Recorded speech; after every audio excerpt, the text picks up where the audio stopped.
வணக்கம். ஓட்டு போடுறது ஒரு ஜனநாயகத்தோட மிக முக்கியமான உரிமைன்னு நம்ம எல்லாருக்குமே தெரியும். ஆனா அந்த உரிமையை நம்மள எல்லாராலையும் சுலபமா பயன்படுத்த முடியுதா? இன்னைக்கு நாம இந்த அடிப்படை உரிமையை செயல்படுத்துறதுல இருக்கிற ஒரு பெரிய தடையை பத்தியும், அதை சரி செய்ய நடக்கிற ஒரு சட்ட போராட்டத்தை பத்தியும் தான் விலாவாரியா பார்க்க போறோம். சரி, இந்த ஒரு கேள்வியிலிருந்து தான் நாம ஆரம்பிக்கணும். நம்ம எல்லாருக்கும் ஓட்டுரிமை இருக்கு, அதுல எந்த சந்தேகமும் இல்ல. ஆனா அந்த வாக்குச்சாவடிக்கு போய் நம்ம உரிமையை செயல்படுத்துறது நிஜமாவே எல்லாருக்கும் சாத்தியமா இருக்கா? இந்த கேள்விக்குள்ள தான் நம்மளோட முழு விளக்கமும் அடங்கியிருக்கு. இந்த விவாதத்துக்கெல்லாம் காரணம் என்னன்னு தெரியுமா? சமீபத்துல சென்னை உயர் நீதிமன்றத்துல நடந்த ஒரு வழக்கு தான். ஒரு தனிநபரோட முயற்சி ஒரு பெரிய சமூக பிரச்சனைக்கு எப்படி தீர்வு காண வழிகாட்டுதுங்கிறதுக்கு இது ஒரு சூப்பரான உதாரணம். முதல்ல இந்த பிரச்சனையின் ஆணிவேர் என்னன்னு பாப்போம். இது ஏதோ ஒரு சின்ன வசதி குறைபாடு கிடையாதுங்க. இது ஒரு அடிப்படை உரிமை சம்பந்தப்பட்ட விஷயம். சும்மா கற்பனை செஞ்சு பாருங்களேன். நீங்க ஓட்டு போட ரொம்ப ஆர்வமா போறீங்க. ஆனா வாக்குச்சாவடிக்குள்ள நுழைய வெறும் படிக்கட்டு தான் இருக்கு. சக்கர நாற்காலியில போக வழியே இல்ல.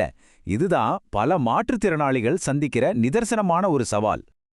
இந்த மாதிரி ஒரு பெரிய பிரச்சனைக்கு தீர்வு காண பயன்படுத்தப்பட்ட சட்ட வழிமுறை தான் பொதுநல வழக்கு, அதாவது PIL. சிம்பிளா சொல்லணும்னா ஒரு தனிநபர் ஒட்டுமொத்த சமுதாயத்தோட நல்லதுக்காகவும் கோர்ட்டுக்கு போறது. இது ரொம்பவும் சக்தி வாய்ந்த ஒரு கருவி. சரி, இந்த பிரச்சனைய நீதிமன்றம் வரைக்கும் கொண்டு போனது யாரு? அவங்க என்ன செஞ்சாங்கன்னு இப்ப பார்க்கலாம். வைஷ்ணவி ஜெயக்குமார்ங்கிற ஒரு சமூக ஆர்வலர் தான் இந்த மாற்றத்துக்கான முதலடியை எடுத்து வச்சிருக்காங்க. இது மாதிரி தனிநபர்களோட முயற்சிகள் தான் பல சமயங்கள்ல பெரிய சமூக மாற்றங்களுக்கு விதையா அமையுது. அந்த மனுவோட நோக்கம் ரொம்ப தெளிவானது, ரொம்ப நேரடியானது. அவங்க கேட்டது ஒன்னே ஒண்ணுதான். எல்லா வாக்குச்சாவடிகளையும் மாற்றுத்திறனாளிகள் எந்த தடையும் இல்லாம அணுகிற மாதிரி மாத்தணும். அவ்வளோதான். ஒரு குடிமகள் நீதிமன்றத்தை நாடினதுக்கு அப்புறம் தேர்தல் நடத்துற பொறுப்புல இருக்கிற தேர்தல் ஆணையம் என்ன பதில் சொன்னாங்க? வாங்க பார்க்கலாம். நீதிமன்றத்துல தேர்தல் ஆணையம், நாங்க ஏற்கனவே இதுக்கான வேலைகளை செஞ்சுட்டு தான் இருக்கோம். மாவட்ட ஆட்சியர்களுக்கெல்லாம் அறிவுறுத்தல் கொடுத்திருக்கோம். சாயுதள வசதிகள் எல்லாம் ஏற்பாடு செய்யப்படும் அப்படின்னு சொன்னாங்க. ஆனா இங்க தான் இந்த கேஸ்ல ஒரு முக்கியமான ட்விஸ்டே வருது.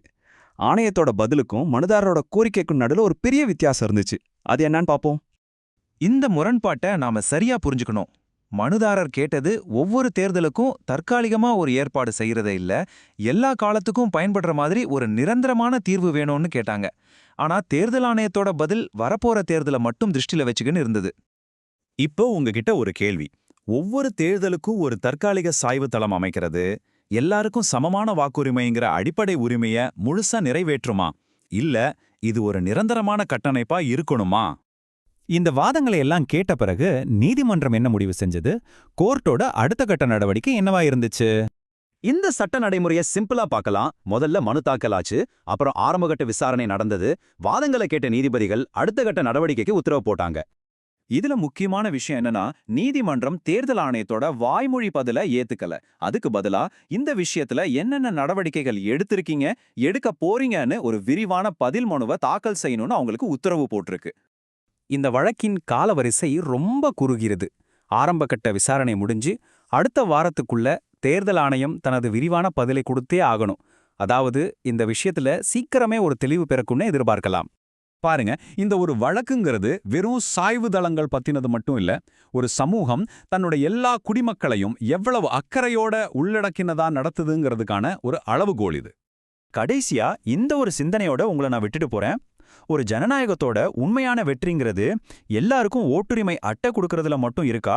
இல்ல அந்த உரிமையை எந்தவிதமான தடையும் இல்லாம, எந்த வேறுபாடும் இல்லாம எல்லாரும் பயன்படுத்துறதுக்கான சூழலை உருவாக்குறதுல இருக்கா?